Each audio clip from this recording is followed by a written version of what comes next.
Hello, everyone. Welcome to the Just Do You podcast. My name is Eric Nicole, and I'm your host. If you are a first time listener, welcome to the conversation. And if you're a regular, I'm honored that you've decided to join me for another episode. The Just Do You podcast is centered around a network of conversations which are meant to connect us, to inspire us, to find our own confidence, our own voice, and to live our own truth. And who knows, we might even learn a little something new that ultimately allows us to live in the sweet spot that I like to call the just do you space of being. Each week, I have the privilege of sitting down for unscripted conversations with friends, family, colleagues, community leaders, and influencers that all share their own personal journeys. I hope that you enjoy our time together as much as I have. We are certainly going to laugh, and yes, we might even cry a little, but in the end, we're going to know that we're not alone during our life's journey. So, are you ready? Great, let's do this. Welcome to the conversation. All right, everyone, welcome to today's episode. I'm just going to jump right in and introduce you to Alex Hinand. Hi, Alex. Hi, how are you doing? I'm wonderful. Thanks for joining me this morning. Happy to be here. Oh, I appreciate it. I'm going to go ahead and introduce you a little bit and then just jump right into the conversation. But as I was sharing with you before we hopped on, I am very honored that you're here. I spent a little time on your social media platform and it was a perfect recommendation. But for our listeners today, Alex is based in Chicago. And he is really passionate about blending his creativity with operational experience and thriving what he calls the intersection of arts management, content creation, and community engagement. Fellow event producer, so we share that in common. He has over a decade of experience in leading high-performing teams and overseeing multi-million-dollar projects and has forged even strategic partnerships that leave lasting impacts. But the thing that caught my attention in his profile was this. Outside of work, Alex champions authentic self-expression through plus-size men's fashion and interior design. We're going to talk a lot about that. And as a brand partner and event host, super creative. And again, very glad to have him here. But the comment that you made in your bio was at the heart of everything that you do is a commitment to building vibrant communities that connect, empower, and inspire. And that is something that I think is so important today. And so I think that's going to be the overtone of our conversation. So thank you again for being here. Thank you for having me. And that Yeah, good, good. And as I was spending some time with you on social media, as we do these days, that's how we get to know people. I was taken a lot by a few things. Number one, impeccable style. Love your apartment and love your work. But I also loved this sense of calmness and joy and peace that was really palpable for me. And so I want to talk a little bit about that as we weave through this conversation. But I'd like to take my guests back to the beginning with your permission. I would like to know a little bit about the young Alex. Where were you born? What was family dynamics? Only child, multiple siblings, parents? What was that like? And if you don't mind sharing when you came out. Yeah. So I was originally born in Detroit, Michigan. Lived there for about 3.5, almost 4 years. Moved out to suburbs of Portland, Oregon, right across the river in Washington. Lived there for a bit. Moved to Florida, Southwest Florida, Mhm. back to Michigan, back to Florida. Oh, wow. I moved around a lot. Moved around a lot as a kid. Then went to school in Tallahassee, Florida, and then moved to Chicago about 7 years ago. Okay. Yeah, been all around. Was not an army or military child, which is the question I get a lot about moving around that Mm, much. Family needs, different expectations. We followed my sure. grandparents a lot. I have one brother. He is 3 years younger than me, also gay, but he's like total opposite. He is like 6'5". He's this big, not a hair on his body. So really like very different looks about us. I was a very shy kid. My mom said, or she still says, that she used to like cry herself to sleep over how shy I was, and she was worried that I would Oh, have friends. And I think part of that being I've always been a bigger guy. I've always been chunky, being more flamboyant, more what now is gay. Not, I didn't realize it at the time. Very easy target for bullying, and I very much kept to myself. I did not want to be seen or perceived or like. I just wanted to go to mhm, school, come home, until I got involved in music, and then mm, started to come out of my shell through band, through playing the clarinet, the dedication to that, wound up going to school for clarinet performance. then moved into more of an administrative role, and now I'm in this creator space.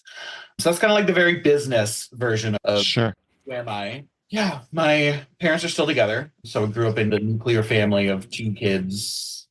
I'm curious what it was like growing up. Obviously, you both weren't out at the time, but I think it says a lot about who we are in our youth. And what I find in doing all of these interviews now, 2 seasons in, is that a lot of times our youth then dictates who we are and what we do in the future, much more so than we think of when we're 6, 7, 8, 9, 10. Even though we have these thoughts of maybe being different or having been bullied or having gone through the Norman Rockwell family, as some do, I still think it shapes us for who we are in the beginning. So that's the direction that I was looking to see. So what was that young Alex like? And were there moments of question or doubt as you were moving through this developmental stage of your life?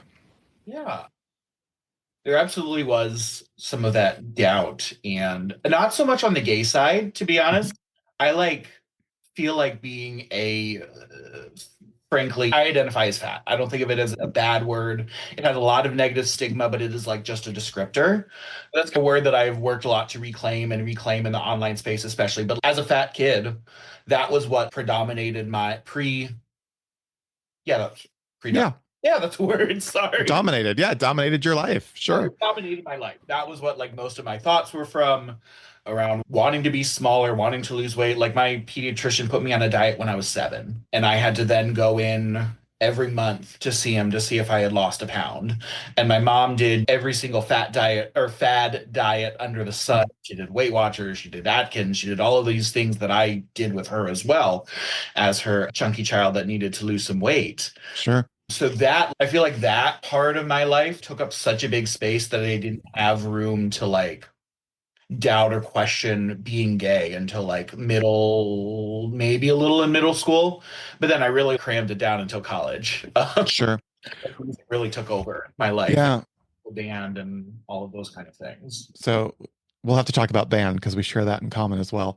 I think a lot of us creative kids find our outlet in music and band and choir and acting and or drama, sorry, as they called it back then.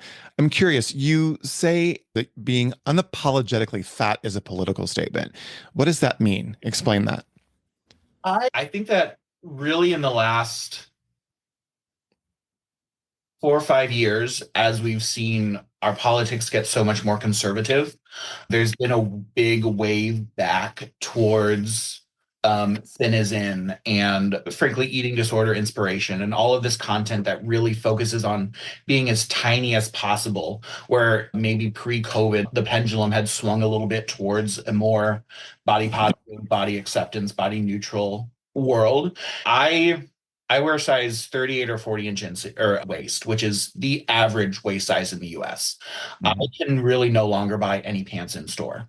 Most shops, Old Navy, J. Crew, any of your like main Banana Republic, all of those like pretty standard brands only carry up to a size 36 in store. We are relegated to shopping online. We are relegated to being hidden away in society. And I think that as just living as myself, as a happy, thriving fat person, flies in the face of all of that political propaganda against being Mhm. happy and content in your body. So I think what's true about that statement, number one, very powerful and says a lot. I've had this conversation now several times in the last week, but there is this, especially within the LGBTQ community, there is this image, right? There is this conversation around what it means to be a gay man and that kind of buff, toned, used to be not hairless body, now is trimmed and coiffed within an inch of your life. It says a lot about where we are as a community and where we are as a society. But what's interesting too is that I've battled and struggled with weight all the time. I'm 6'4". I carry it very differently than a friend of mine that's in 5'8", 5'7". And so the conversations have been around that. I think what's fascinating to me is I grew up, I'm very tall. I'm 6'4". I've been 6'4", I think, since I was in the 5th grade. So bullied about that, overshadowed the gay part, right?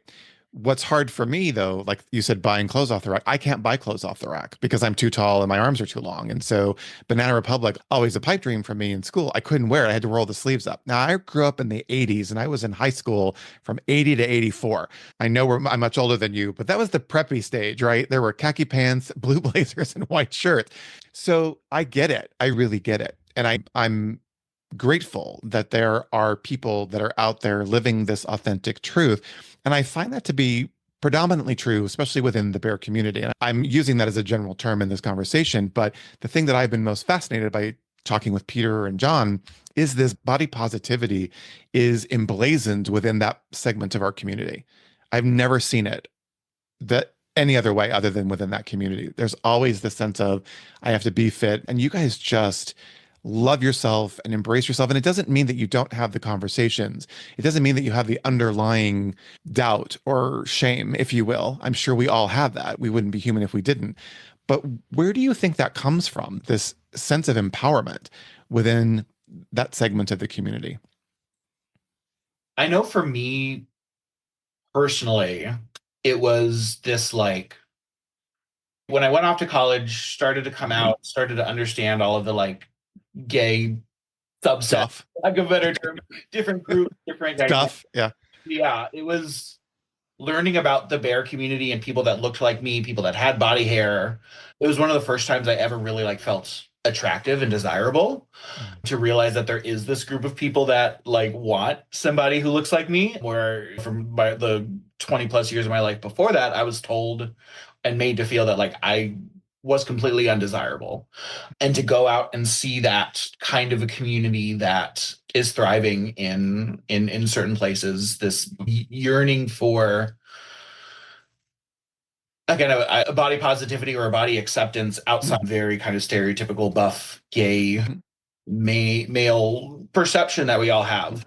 It's just this yearning for belonging, I think. Mhm. But interesting that in some ways I feel so welcomed by community like the Bears, but I also can feel very like outside in Mhm. groups because I am somebody who dresses more feminine. I paint my nails on occasion and I dress a little bit more androgynous at times. So that is still a limitation of the bear community I found is this kind of playing with gender expression from a it's a different side of masculinity that I feel like the bear community at large can sometimes get locked in. You're going from one box into another.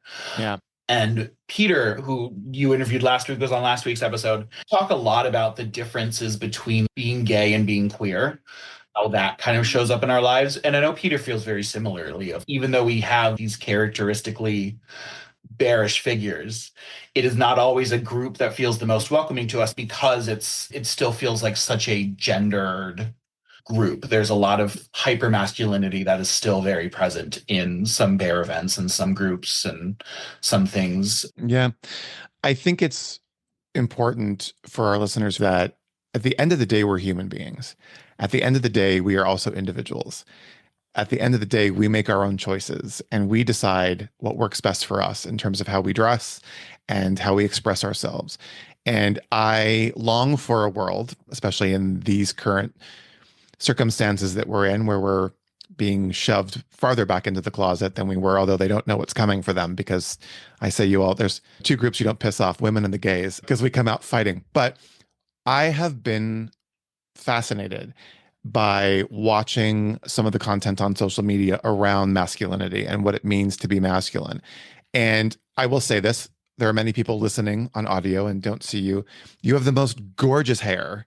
That is hair people would kill for, right? You have this beautiful smile. You dress impeccably. And when you do dress, you call it androgynous. I just called it super cool. The word androgyny never came into play when I was looking at your content. I was like, and I have to be honest, I find sometimes these get ready with me posts that people do on social media to be hysterical because a lot of times I'm left with, oh, it's just the moment that they're in their underwear before they get dressed. That's that flash moment, right?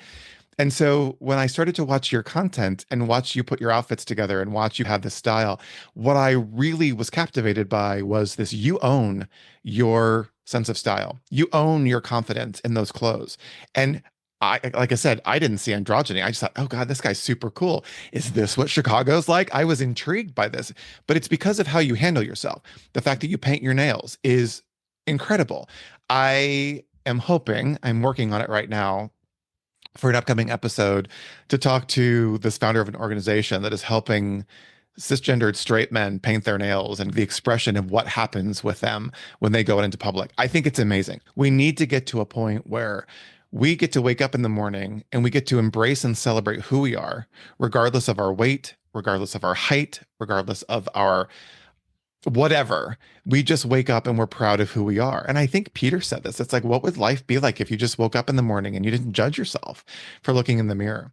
And so I really saw that with you. Now, we know that social media, we're all humans. We all have things, we all have circumstances. So I'm not saying life is always Pollyannic, but I really appreciate that about you. And I appreciate that the message that you're putting out there is that this is me, this is who I am, and I'm going to share with you my world. And for those who really resonate with it and latch on and become your followers, which is evident, you have an amazing base of followers who love you and support you, they're in that space because of who you are. It has nothing to do with the shirt you're wearing or the shoes that you're wearing. It has to do with who you're being for them. So that's the message that I really want our listeners to resonate with is that when we're out being ourselves, anybody, what that's saying to people is that we're proud of who we are. And nothing that anyone can say will define us. At the same time, most of us who are going through life I'm in my late 50s, I'm still unpacking the trauma that came from being teased and being taunted and bullied in school. I don't think we ever unpack that. But having people like you out in the world making a difference for people does chip away at that. Do you agree? I absolutely agree. I don't remember seeing anyone who looked like me in represented in media unless they were the butt of the joke. Unless it was a joke about their size, a joke about their weight, a joke about how hairy they were or whatever. All through media growing up. So now if I can inspire one person who has a similar body type to me or similar size or whatever. And I get Mhm. comments like that all the time. I have of people saying exactly that. I have a weird or a body shape that I didn't know how to dress, but seeing how you style your body has really inspired me to find wide leg pants or try a different style of a different fit of an outfit or whatever. I something that's been really interesting to me. So on this masculinity conversation of that has never really been a word that's been used to describe me. In fact, it was used against me for a long Mhm. time as by bullies and whatnot. I get a lot of comments from people that are transitioning into more masculine bodies and saying that I'm a big inspiration for them of how to dress in a more masculine way that helps them feel some sort of gender euphoria, which for me is like a really interesting Yeah. flipping of the script, for lack of a better term, of feeling Yeah. so bad for so long that I wasn't more masculine and that I wasn't these things. And now, in a way, I'm helping people be more masculine or present more masculine in a way so that they can feel more comfortable in their bodies. It's a really interesting. Yeah. It's got to be. It's got to be. And I think it says a lot too about your experience when you were growing up and being bullied. I believe in my heart that we go through those moments and they're hell in the moments. They are awful and they are life changing. But what's interesting as we get older and then you realize that you're helping someone that is dealing with their own insecurities about who they are through your own experience. And to be a young person these days or someone transitioning these days, I can't imagine it. I don't know that I would have survived. And that's a little dramatic, but with social media and the comparisons and all of that, and the bullying and the constant barrage of attacks coming from every which way, including our current administration, I don't know how, and by the grace of God, these young people are pushing through. And I think there's a resilience to them because there are those of us that have been through this in the past. And we're standing here saying we're not going anywhere. And we're, I think, even more proud now to be who we are than maybe we were a couple years ago or a decade ago. So when you get up in the morning, I'm curious as an influencer, because I am certainly not. When you get up in the morning, do you think it through or do you just go about your day and it just now becomes so natural and flows out of you, if you will? A little bit of both. Some of my content is very organic of the moment, especially on TikTok. I can just rant and talk shit as I Mhm. feel like every now and then. But I do put a fair amount of planning into Instagram, especially, which Mhm. usually has to be a little bit more tailored. But I know what days I'm going to be filming or what days I plan on filming so that I can get ready and look a certain way. I know I want to do this kind of an outfit. I now I'm getting ready to move. So like a lot of my content Oh, focused in that direction. But there's a lot of days that I just like, especially trying to balance a full-time job with content creation, with interior design clients and all of that. Like yesterday, my partner and I hosted a wine tasting event. And because so much of my content is around demystifying entertaining and how mm, people feel comfortable inviting people into their homes, I was going to make a video around it. I was going to film my thought process of this is what I want to serve, this is how I'm going to mhm. put food together, etc. I did not have the energy to do that. I barely had the energy to like get everything together for all the people to come over in the afternoon. So I gave myself that grace to not force myself to be on camera when I wasn't feeling myself. I think especially because I try to be so authentic, maybe almost to a fault. Try I set up all these artificial timelines for myself, as we all do. Mhm. But I try to give myself the grace when I'm really not feeling like being on camera or really not feeling Mhm. like being perceived in that kind of way, to take a day. I can always film tomorrow, finding that balance so that I don't burn myself out. Is there an intentionality behind each post? There usually is. Some of it is just, again, me talking about some topic that's got me heated or some thought that I'm having. And funny enough, those are the videos that do the best. Have a video that my partner and I were going to a gay campground in Michigan, and my grandma called on the way, and she made a joke. I said we were going camping, and she made a joke of, "Oh, well, look out for the bears in the woods." And so I made a silly, offhanded joke about we'd love to see some bears in the woods or whatever, and that got 1.5 million views on Instagram and pulled me in a few thousand more followers, Wow. and I've had some other off the cuff videos like Mhm. just blow up. So I try to balance like really intentional content planning and things that I know I want to talk about, things I know I want to show off, and give myself room to not only participate in trends when there's something fun and silly that I want to do, but also for those like off the cuff thoughts or to show that kind of authenticity that I have that I value. When you were in school, high school and college, did you have an idea that you were going to go into interior design or event production or any of that? Absolutely not, especially not the interior design side. I graduated high school thinking I was going to be a professional clarinetist. So that's what I did my bachelor's in. And then I got injured. I had Mm. to sure that I started to have tendonitis pains all through my thumb. And my clarinet professor at the time told me that it was all in my head and to just push through the pain. So by the time I finished my degree, I couldn't play anymore. I took about 6 years off and have only just Wow. started getting back into playing and performing again, talking about unpacking Yeah. trauma. It's only been as I've unpacked some of the trauma from frankly verbally abusive high school band director and borderline abusive college professor have I been able to like make music again in a way that feels good and doesn't feel like a punishment. So that was my plan going into undergrad. Did a Mhm. master's in arts administration, worked a lot so I wanted to get on the behind the scenes administrative side of the arts. Did a lot of like company management and event production on live performances side. And then COVID hit and that kind of turned my world upside down as it did so many people.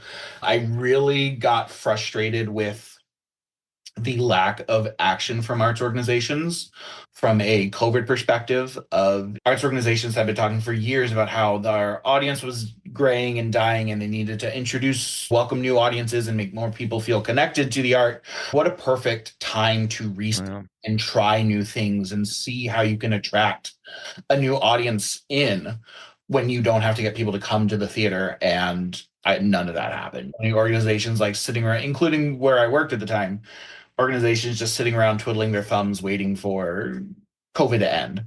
That combined with the lack of action during the 2020 Black Lives Matter uprisings, seeing little, how little I saw arts organizations taking accountability and trying to make amends. to improve the diversity of their programming, diversity of their performing musicians, diversity of their staff.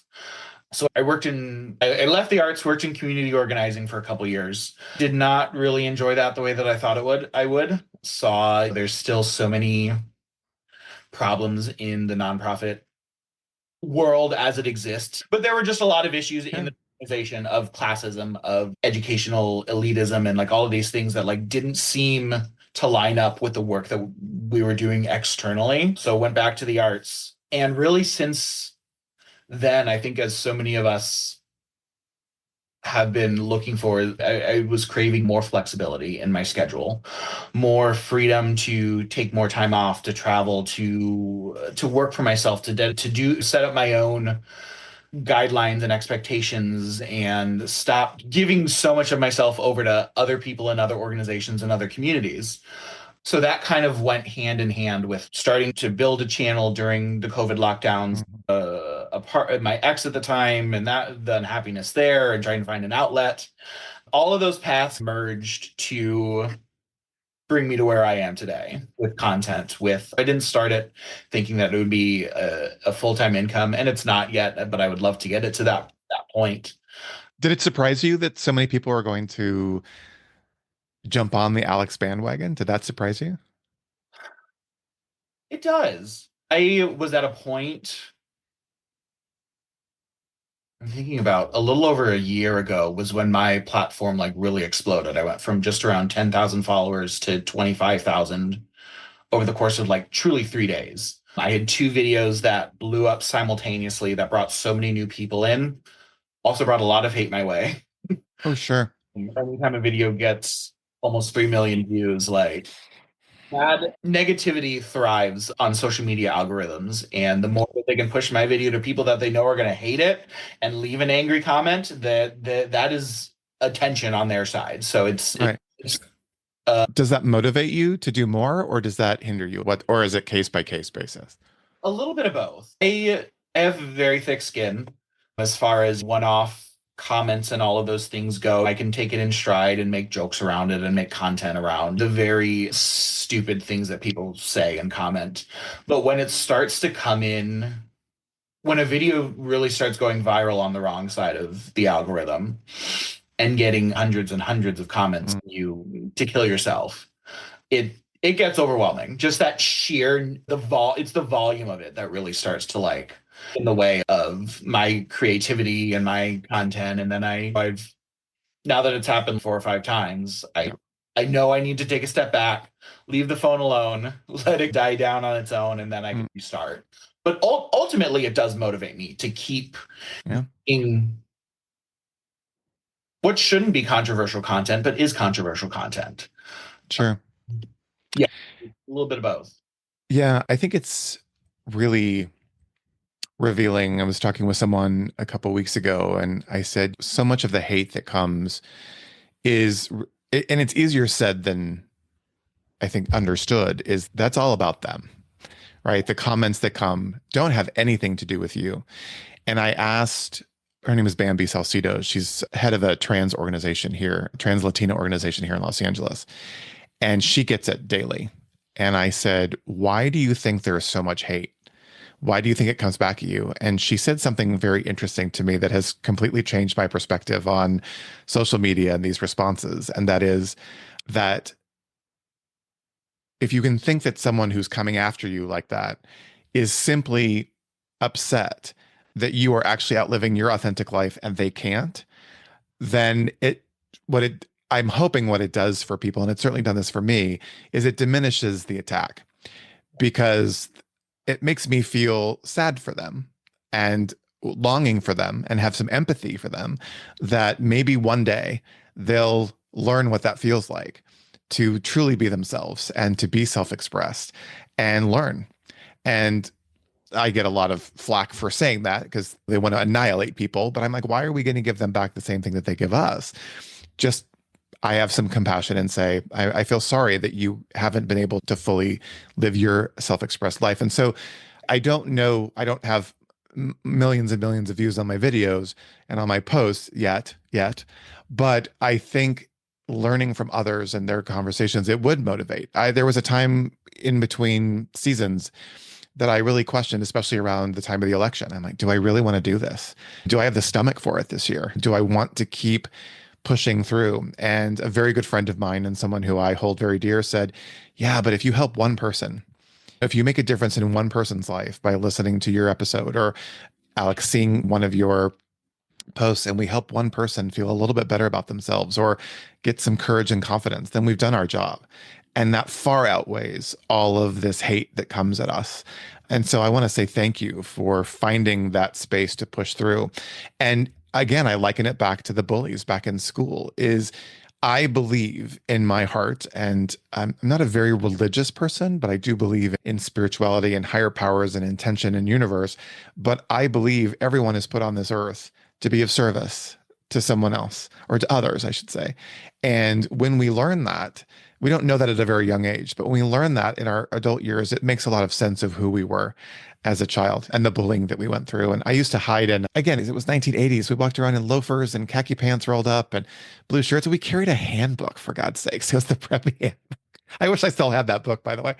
But I used to hide in an administrator's office because I was completely terrified of running into the jocks and running into all those people that bullied me and other friends like me that were at the time, some of us dealing with our sexuality. And I remember going to my high school reunion. I think it was my 20 because I couldn't make my 10. And I sat in the car 20 years after graduating, terrified. I was going into this person's house who used to taunt me in school. And I remember walking into the house and not to be one of those gays, but let's face it, sometimes we age a little bit differently than our heterosexual counterparts because we don't have kids and wives and other things. And that's a total stereotype, and I own it at this moment. But I walked into the house, and this very person who basically taunted me, I was afraid he was they're going to go too far, actually came up to me and said, how is it that you still look like you did in high school? How is it that you are so successful? How is it that you're always showing up like you just love your life? And I said, because of people like you who taught me very early on that there was something wrong with me. And when I came to the conclusion after coming out at 24 and having the support that came at me from the people who really truly loved me and really truly understood, it made all that other stuff simply a life learning lesson. And whatever it was that you were going through at that time, I have some empathy for that. And he didn't know what to say. And I said, there's nothing to say, but just know that all of us go through circumstances in our life that we have no control over. And then as we get older, I find it fascinating that we're all in this space of giving back. And if we just took a moment and realized that one kind comment, one wonderful post on social media can make someone's day and change someone's life and maybe change the trajectory of their thought process, which could be pretty dark. Some will say puts a great deal of responsibility on us, but I say it's a privilege. And I say it's an opportunity to know that who we are can be out making a difference. So I want to thank you for that. And I want to thank you for putting that message out because I know that there are people that are looking at your content and that are feeling good. Joy is something that I talked about with both of my last two guests. And it's something that I really see in your content as well. Is joy something that's important to you? It is, yeah. And talking about how you felt around the time of the election of do I need to keep doing this? Is it worth all of the additional pressure? And is it making any kind of a difference? I go through that same am I doing enough thought in my content of is me just existing as a fat queer person, is that enough? Should my content be innately more political? Should I have some of these hard conversations? Should I? And while I'm not afraid of talking about anything, I am a pot stirrer when I need to. I have no problem saying the hard things that other people may not feel comfortable saying.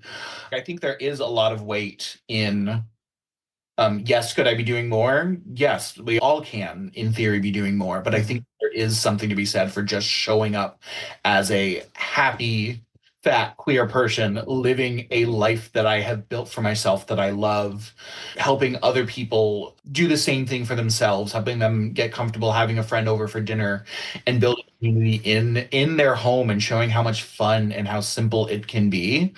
I think that there is a lot of weight to that. So showing the joyful parts of my life, I think are just as important as having those difficult conversations. Yeah. Maybe those difficult conversations happen within the context of your dinner party, potentially, not on your platform and not on your social media. I do not believe anyone's mind is going to be changed in the comment section. I think that we can see content that starts to move us in a more progressive direction. I know it has sparked seeing a TikTok from somebody on the left or whatever has sparked a lot of like personal research and personal Mhm. thoughts and unravelings and all of that. So I think social media is a starting point. It is far from the end point.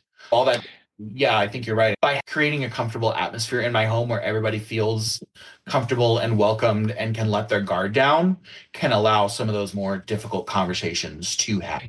Well, in several of your posts and stories, you've talked about this concept of entertaining in your home, but you talk about it in your bio as well about creating these vibrant communities. That's really what you're doing, quite frankly, is building this vibrant community. And I wonder what it feels like to you. Like, what's the emotion that you feel knowing that thousands, if not millions of people are watching you and taking your positivity and your comments and your posture and your confidence out into the world? Do you really get a sense for Alex the impact that is, or is it just too big to wrap your head around? It's I appreciate all of the comments and messages that I get from people who say that I've inspired them, who I help them have their first dinner party, or I help them redecorate their home, or like all of these things. So I very much appreciate it when it comes virtually, but especially in my neighborhood, I get recognized once or twice a week of people who love my content, of people who are inspired by me. So like those in-person interactions definitely hit like a lot harder. Able to like explicitly put a face to a name. My partner and I were at Chicago Pride last year, and the big LGBT health organization here is called Howard Brown, and they have a resale store called Brown Elephant, and I adore Brown Elephant. They've got some amazing secondhand items. I've gotten some really cool stuff, and all the proceeds go back towards Howard Brown Health. Long story short, they were in some pretty tough union negotiating contracts with Howard Brown last year, and some of the store employees called for a strike of the stores. Don't shop in Howard Brown. Don't shop at Brown Elephant until we have a fair contract.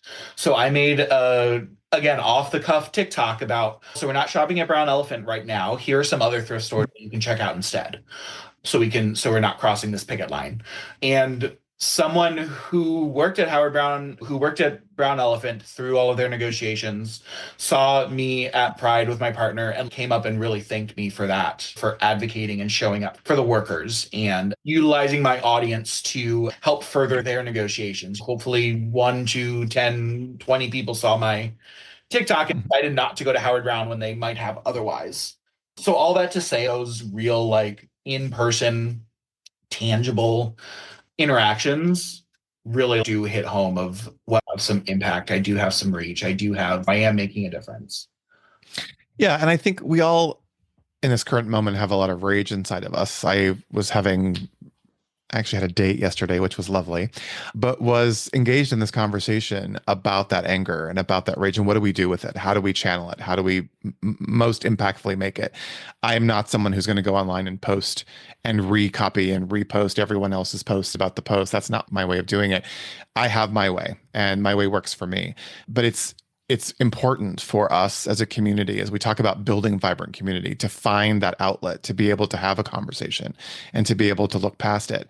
Because it is just, and it's hard to see in the moment, but it's just a blip on the screen of our life and our future and what's going to happen. And standing strong as a community, like I said, I teased about it earlier, but there is no other group that I've experienced that is more connected. And yet, even though we can talk about the breakdown inside of the community, but the community as a whole, as the LGBTQ plus community, is incredibly powerful and passionate. And especially when it comes to our rights, especially when it comes to our self-expression, we can have conversations about the internal subcultures within the community at another time. But at the end of the day, we're a very powerful group. And I think when we are able to put our voices out, and it doesn't mean you have to yell the loudest from the rooftop. It just means going out on a daily basis and standing proud and being who you are and being compassionate and having some difficult conversations with people that may shift that needle, may move that mark for us. And I believe that there are a lot of content creators out there that are doing just that. And the impact for me is fascinating because you'll never know. I got a message from someone I've never met. They found a way to message me and they were struggling through a very difficult time in their life. And they had been contemplating some options for them to end their life. And they happened to listen to one of the podcasts, which was surprising. It wasn't the one that I thought they would reference, but they referenced the podcast and said that it sparked something in them to change their narrative and to change their conversation. And they went out and found support. If you need it, please go out and find support, find help. There's therapists, there's hotlines, there's organizations within your community, so many wonderful organizations. And they did that and have kept in contact over the last year. And to see that, it's almost overwhelming for me to know that one conversation and the one comment that this guest made that much of an impact, but it does. And so I say keep going, keep doing it. On the days that you and I don't want to create content, let's just make a promise to keep moving forward and doing that. I have a couple wrap up questions as we come to the end of our conversation. I could talk to you all day, but what is your greatest joy in the design world? I love your house because it's very interesting and unique. Obviously, you're moving, but I love your style. What's the one thing that you love most about interior design? I think that's a really good question. I think my home has taken so many shapes over the 4 years I've lived here, and lots of different paint colors and lots of furniture has come and gone. But through all of that, I have been able to better find myself and understand myself and what I need my home, how I need my home to function on a purely functional level. And then, okay, what colors do I really make me feel really good in this space? What items do I have that can really reflect me and who I am and what have I collected? And I think that is what's most exciting about interior design is just the ability to truly express and reflect yourself and come Mhm, to a place that feels like you, that feels mhm, like a hug, that feels like a respite after a long day away. I work with a good amount of clients, mainly virtually, so I'll do a consultation with them, send some suggestions, but I don't necessarily want to just like step in and throw my design into your home or my style into your home. sure. I want I when I work with clients, I really want it to be a partnership to better understand themselves and what they want, how they need their home to work for them and what they want that to look like. You know, especially as queer people, we go through a second puberty when we do come out, when we start. Yeah. We are in this newfound identity and through this newfound lens. And I think that our personal style and the clothes that we wear, as well as our interior design, are absolutely like all tied up in that. Because interior design can be really expensive. Especially if you're like renting a place and you don't know where you're going to land next. There's so many reasons to not invest in it, but there are so many ways to do it on a more affordable, less permanent Mhm. way to again, just to give yourself the space that you deserve while you are learning all of these new parts of you. Yeah, I love your space. It's very unique. I don't know if that's the word you would use, but I love it because it shows a lot about who you are. I love some of the pieces that I've seen, which I would never have put in that space and never have thought of. I like that you talk a lot about repurposing or these antiques or secondhand stores that you talk about. I walked into a house recently that, don't get me wrong, I love me some restoration hardware. I love it, but it literally looked like the catalog threw up in the house. It was like pulled out of the pages and it's gorgeous. But I walked in and I didn't feel very welcomed or warm, right? When people come into my house, I want them to feel like this is a part of me. And I moved from a good size house to a very small house at the beach. And so I had to sell everything I owned. And I did. There were a couple pieces. But what's been great for me is being inspired by other designers like yourself to really handpick every item that comes in this house, especially when it's a small space, because it's got to reflect who I am. And someone came in, I had a party recently, and they came in and they said, "What are all these little pieces I've got?" And I travel extensively. I mean, I travel internationally, and I make a point everywhere I go to bring home something that speaks to me while I'm there.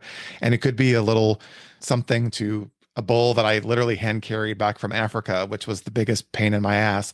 But I get back and people go, "Oh, that's beautiful. Where'd that come from?" And I'm like, "Botswana." So it's that kind of cool opportunity. So I just wanted to acknowledge your place. I think it's super neat. I would love to come to, not that I'm inviting myself, but come to a dinner party. No one throws a good dinner party like another event producer. So I can imagine they would be fantastic. What's next for Alex? Like, moving is going to take up the. Okay. After you're settled, Alex, what's next? I don't know. I feel I'm really. I don't know. It's great not to know because that's the thing. Then what's possible opens up. What was that? Sorry. I said what's great about not knowing is that possibility then opens up. So you may Yeah. not know what's next for you, and that's fine. I don't mean to put you on the spot with that question, but Like I said, the move is like what's taking up most of my brain space or like future planning space right now, trying to find a place, trying to like merge mine and my partner's life and like all of those kind of things that are really exciting and really absolutely was not on my like bingo card. When sure.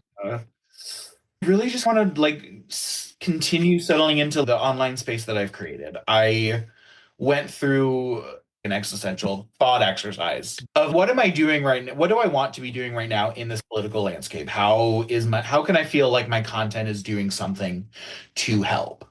And I feel like I'm really hitting a stride in there. So I just want to keep riding that balance, focusing more on the entertaining side than the design side right now, mixed with a good amount of style content and just being a fat queer person on the internet that spreads joy.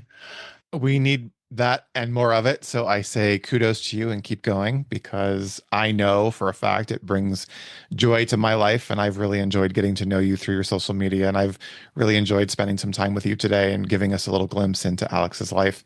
And I'm super grateful. I do have one last question though.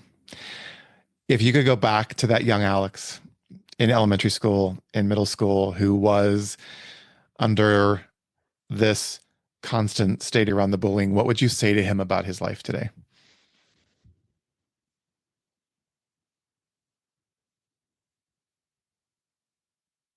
No, there's all the cliches of it gets better, but like middle school Alex in rural Florida could not have even comprehended a life, the life that I've created for myself now, the person that I am living in Chicago with the group of friends, the community that I have. If it just is so far away from where I ever thought my life would end up, I just tell him, just keep going. I don't think he did anything wrong or anything he shouldn't have, but just keep existing. I keep existing and keep showing up. And that's the thing. It's not meant to be a derivative of cliche. To me, cliche doesn't exist. If that's what you were feeling back then, it gets better because it does. And it gets better because there are people like you in the world. So I know and I'm clear that this world is a better place with you in it. And I am super grateful for your time today. You're welcome to come back anytime. We have loved to talk. We could make a whole podcast episode about event production. Trust me, there is a lot to say about that. But I'm super grateful for your time today. And I'm thank you for being here. Thank you for having me. Of course. We're going to put links to Alex's social media platform. I encourage all my guests to go check it out.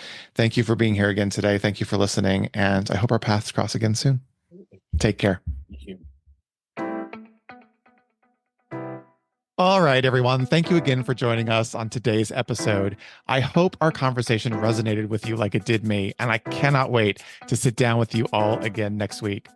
Remember to subscribe to the Just Do You podcast on your favorite platform so you can make sure not to miss a new episode, which drop every Thursday. If you like what you hear, you can easily share the podcast and episode directly with your friends. And if you would, rate us and leave us a review. We'd love to hear from you. You can also follow us on Instagram at Just Do You Pod. As you go out into the world today, remember to just do you. All right, talk next week.